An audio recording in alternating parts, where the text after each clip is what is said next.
How's it going? Welcome back to the channel.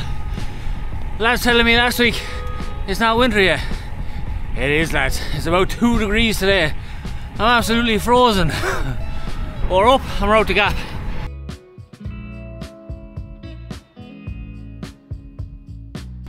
Bit of a different one today. I'm going to throw a few cycling tips. Just because in the last while people are messaging, they're getting out now on the bike and doing a bit. So if you're new to cycling, you might learn an old tip or two. But if you're an all season pro, hey, throw your old tips in the comment and we all might learn something new. So just the first tip would be, if you're getting into cycling, don't go mental.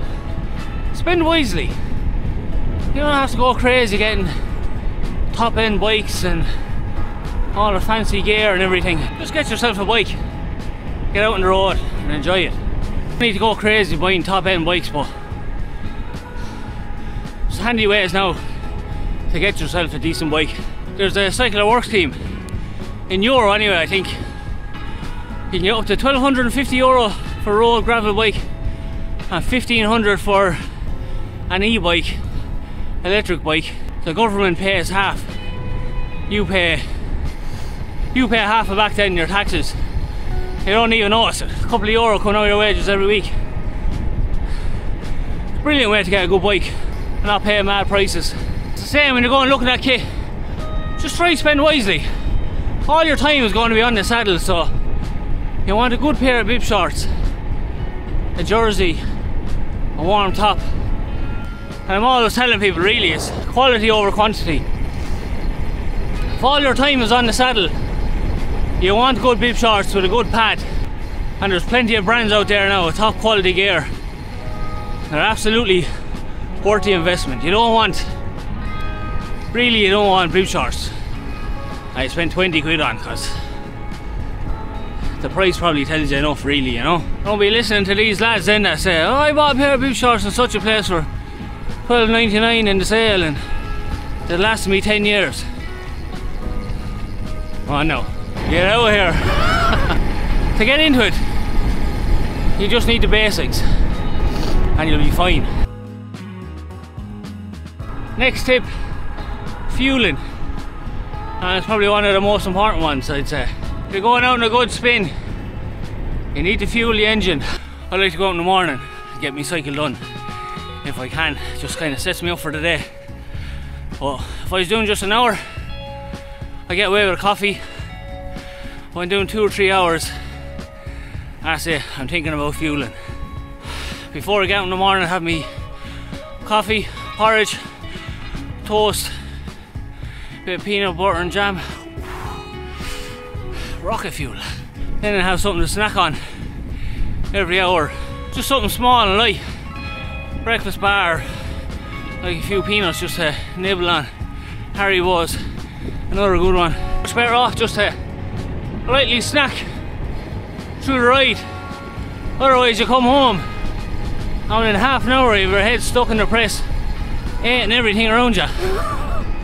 And same with your hydration then. And I am the worst for it. Just need to keep on top of it.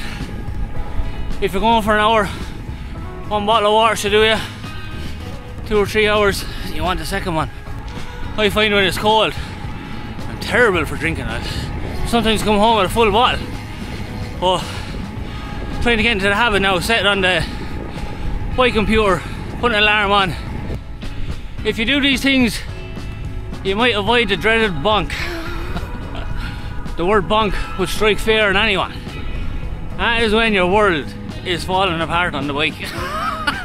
For runners, they call it hitting the wall, but it's when you have no energy,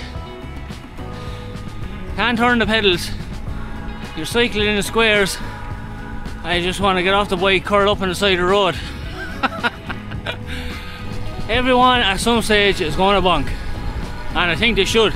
Just teaches you the importance of keeping on top of the fueling, because it'll be a long time before you do it again, trust me. Next tip, breakdown equipment. You know, again, you don't have to go mental on it. It's just handy to have a breakdown kit and be self-sufficient. Just keep it simple, stupid. You don't need much. Just a tube, pump, tyre levers, and it should be enough to get you out of a sticky situation, and just be able to change it flat. There's no harm in taking the wheel off your bike and just practicing. Nothing worse getting it flat and being stuck. And God knows I've done it often enough on this channel already. 3 or 4 times I'm after getting rescued.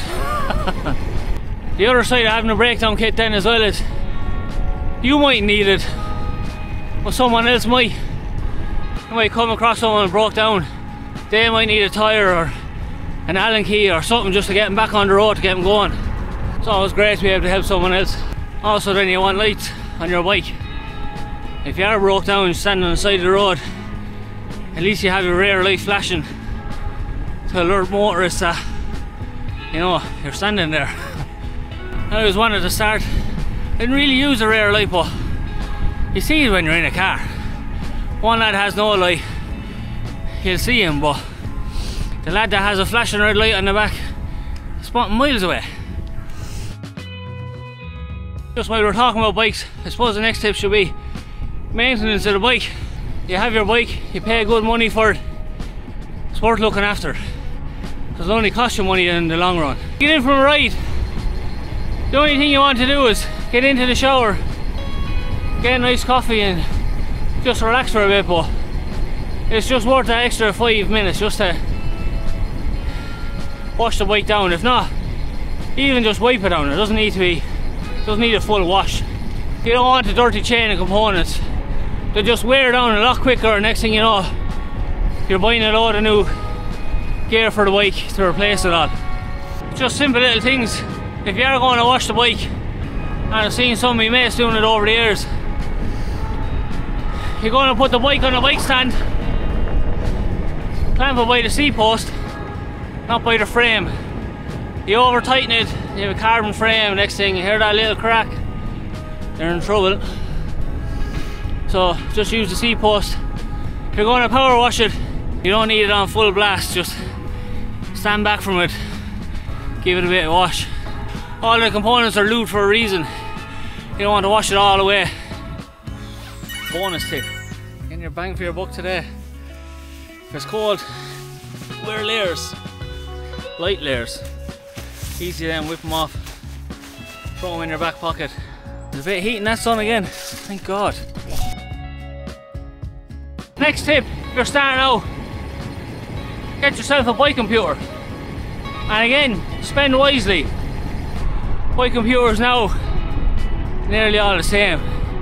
So you can go cheaper on it and do 90% of what all the fancy ones do. Just the battery mightn't be as long. Week on week, you'll see progression, especially when you're new. You'll be flying it. Strava is a great app to use then on the bike computer.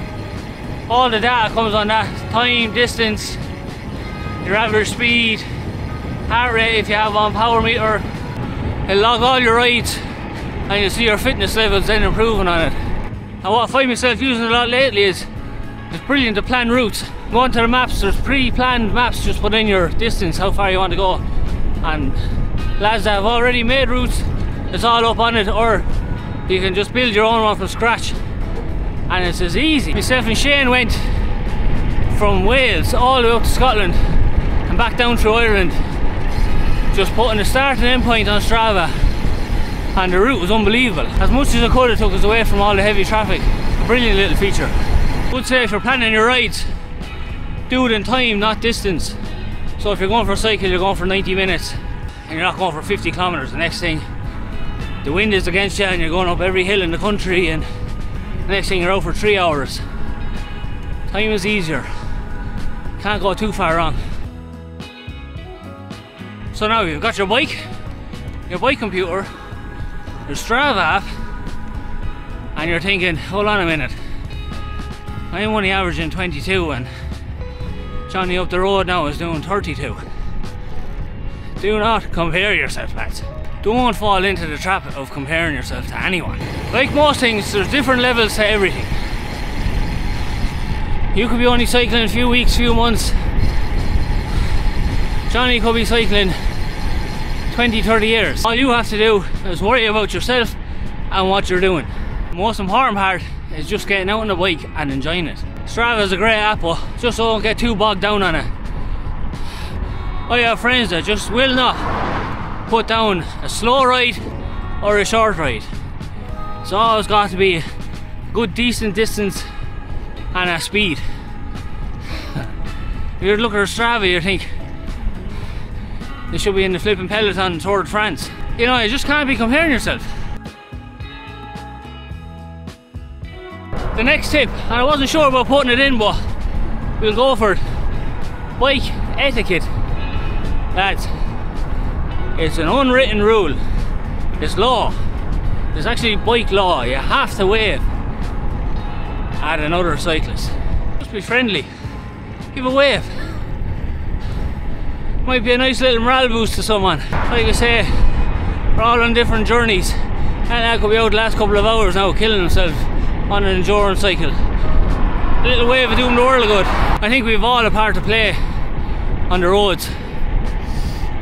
Cars, bikes, but for the bikes, are getting a bad rap at the minute, I think. So I just like to myself personally, if you come to a stop sign, you could easily cycle through, but just stop. Red lights, I try not to go through them. You know, there's an awful battle between cars and bikes at the minute, and if I'm holding up cars and I notice he's patiently waiting behind me waiting to overtake, I'll always try to give him a thumbs up. And 9 times out of 10 they flick the hazards on as well, just to say they appreciate it. You know, it's just bad out there at the minute. I can just play my small part to try and improve things. It might help, who knows. If you're coming up on someone, shout on your right so they know you're coming on your right, because I tell you, it's happened to me enough times I've nearly shit myself, I swear to God. Lads flying past you. Hopefully just small things like that might keep you a bit safer on the road. God knows it's dangerous enough out there. So the last tip, or bit of advice, whatever you want to call it, just do what you want. Get out, enjoy the bike, go as fast as you want, go as slow as you want, go on whatever bike you want, whether it be road or gravel, e-bike. Just get out on the bike and enjoy it. Wear whatever kit you want, mix up the kit. The bike is to be enjoyed. There are no rules. I'm just about finished my ride. I don't care, throw it up. I think I did about 40 kilometers, average 23. Who cares? Who cares? I tell you something else, I should probably keep it to myself. Check it out. I brought no hydration, no fuel, no breakdown kit. So take what you want from this video, lads. Anyway, thanks for watching the video. If you have any useful tips that might help others, throw it in the comments, we'll have a look. So if you can, give the video a like, drop a comment. If you haven't already, please subscribe. I'll see you in the next one. Slán.